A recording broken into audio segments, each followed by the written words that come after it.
किसानों के मसीहा कहे जाने वाले भारत रत्न पूर्व प्रधानमंत्री चौधरी चरण सिंह की 122वीं जयंती कांग्रेस कार्यकर्ताओं एवं मंगलौर विधायक काजी निजामुद्दीन के द्वारा चौधरी चरण सिंह की जयंती के कार्यक्रम में कांग्रेस के कई बड़े दिग्गज नेता शामिल हुए और किसानों के मसीहा को पुष्प अर्पित कर श्रद्धांजलि दी गई। कार्यक्रम में उत्तराखंड प्रदेश के पूर्व मुख्यमंत्री हरीश रावत एवं कांग्रेस के जिलाध्यक्ष, कांग्रेस राष्ट्रीय सचिव और कांग्रेस के कई दिग्गज नेता शामिल हुए। कांग्रेस राष्ट्रीय सचिव काजी निजामुद्दीन ने कहा कि किसानों के मसीहा ने किसानों के हितों के लिए हमेशा आवाज उठाई है। उन्होंने भाजपा पर आरोप लगाते हुए कहा कि ये सरकार किसान विरोधी सरकार है और भाजपा किसानों का शोषण करती आ रही है। किसान बेहाल है, लेकिन कांग्रेस चौधरी चरण सिंह के बताए गए रास्ते पे चल रही है और किसानों के हितों के लिए कांग्रेस पार्टी हमेशा सरकार अधिकारों के लिए लड़ती रहेगी। एक खास रिपोर्ट की न्यूज एक्सप्रेस।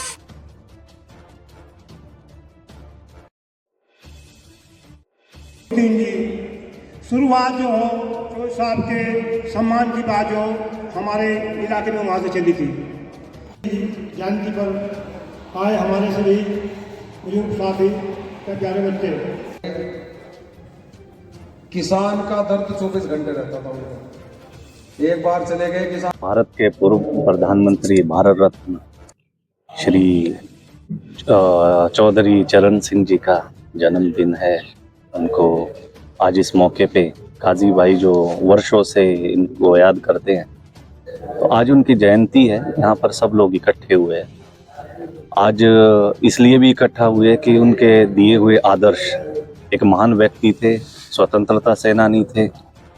उनके स्थापित किए हुए आदर्श जो किसानों के लिए, पिछड़ों के लिए, गरीब तबके के लिए, उसको याद करने के लिए, उन आदर्शों को जिंदा रखने के लिए, उस पर चलने के लिए, तो काजी भाई हमेशा, हमारे बड़े भाई जो विधायक भी है मंगलौर के, वो हमेशा से उनको याद करते हैं, जनता को प्रेरित करते हैं, युवाओं को प्रेरित करते हैं कि चौधरी साहब द्वारा जो स्थापित आदर्श है उस पर चलने के लिए, उसको फॉलो करने के लिए एक प्रेरणा देते हैं।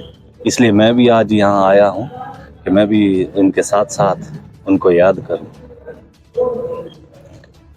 के रूप में चौधरी चरण सिंह जी की पुण्यतिथि को हम लोग मनाते हैं और ये हर साल जिस दिन से चौधरी साहब इस दुनिया से गए हैं, मेरे पिताजी के टाइम से अब तक हम मनाते हैं। आपके चौधरी साहब के किसानों के मसीहा रहे, इन चौधरी साहब के आदर्शों को हम लोग याद कर सके।